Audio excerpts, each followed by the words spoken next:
یہ بات میں نے اکثر جمعے کی نماز میں نوٹ کی ہے کہ مولانا صاحب جو ہیں وہ اعلان کرتے ہیں کہ بھی آگے صفیں خالی ہیں، آپ آگے آ جائیں، آگے آ جائیں، آگے آ جائیں۔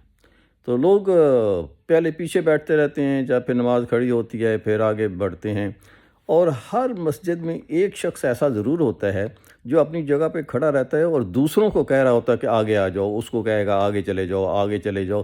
خود کے سامنے بھی اگر جگہ خالی ہو تو وہ نہیں جائے گا، دوسرے کو کہے گا کہ جی آپ آگے چلے جائیں۔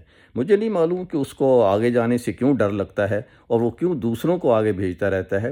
کوشش کریں کہ آپ خود سے ہی ایک قدم آگے چلے جائیں، اور دوسرے بھی جو ہے آپ کے ساتھ اس کی تقلید کریں گے، اور یہ ایک اچھی روایت ہے کہ پیچھے آنے والوں کو جو ہے وہ جگہ بھی ملتی جائے گی۔ اور ہونا تو چاہیے کہ یہ خطبے کے وقت ہی آپ سب آگے جا کے بیٹھ جائیں اور آرام سے خطبہ سنیں، آرام سے لوگوں کو لیے باہر ایک رش لگا ہوتا ہے کہ جماعت کھڑی ہوگی تو جگہ بنے گی۔ تو ثابت کریں کہ بھائی ہم ایک قوم ہیں، ہجوم نہیں۔